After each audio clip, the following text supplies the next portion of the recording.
പണം, അധികാരം, ചരിത്രം, കവിത, സത്യം ഇവയെല്ലാം ഒരേ നൂലിൽ ബന്ധിപ്പിച്ചാൽ എന്ത് സംഭവിക്കും? ഇന്ന് പറയാൻ പോകുന്നത് വിനോയ് തോമസ് എഴുതിയ മുതൽ എന്ന അസാധാരണ നോവലിൻ്റെ കഥയാണ്. കേരളത്തിലെ ഒരു സാധാരണ ദിവസത്തിൽ നിന്നാണ് കഥ തുടങ്ങുന്നത്.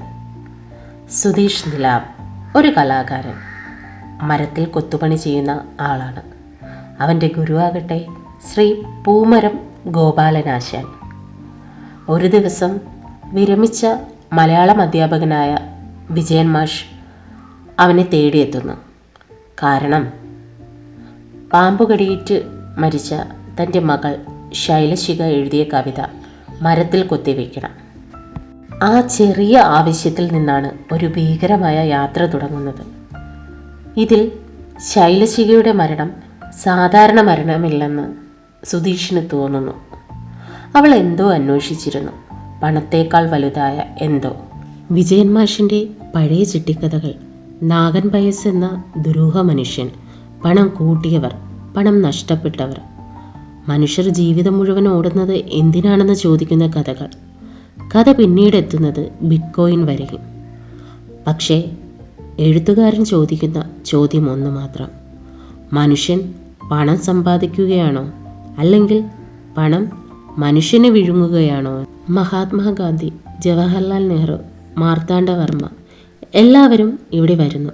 പക്ഷേ അവർ സ്കൂളിൽ പഠിച്ച ചരിത്രത്തിലെ ആളുകളല്ല.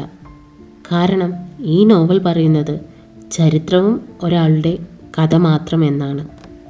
കുമാരനാശാൻ എഴുതിയ കവിതകൾ പോലും ഇവിടെ പുതിയ അർത്ഥം നേടുന്നു.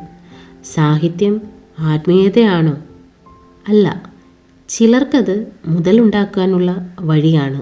കഥ മുന്നോട്ട് പോകുമ്പോൾ ഒരു കാര്യം മനസ്സിലാകും: ഓരോ മനുഷ്യർക്കും ഓരോ സത്യം. വിജയൻ മാഷിൻ്റെ മുതൽ വേറെ, സുധീഷിൻ്റെ മുതൽ വേറെ, നാഗൻ പയസിൻ്റെ മുതൽ വേറെ. ശൈലശിഖ തേടിയ മുതൽ അവൾക്ക് കിട്ടിയോ എന്നതുപോലും അറിയില്ല.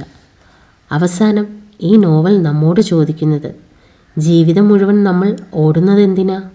പണത്തിനോ, അധികാരത്തിനോ, അല്ലെങ്കിൽ നമ്മൾക്കു തന്നെ മനസ്സിലാകാത്ത ഒരു മുതലിന് വേണ്ടിയോ? മുതൽ ഒരു സാധാരണ നോവലല്ല. അത് ചരിത്രത്തെ ചോദ്യം ചെയ്യുന്നു, സത്യത്തെ സംശയിക്കുന്നു, മനുഷ്യൻ്റെ ലോഭത്തെ തുറന്നു കാണിക്കുന്നു. ഒരിക്കൽ വായിച്ചാൽ മറക്കാൻ പറ്റാത്ത ഒരു അനുഭവം ഈ മുതൽ നമുക്ക് തരുന്നുണ്ട്.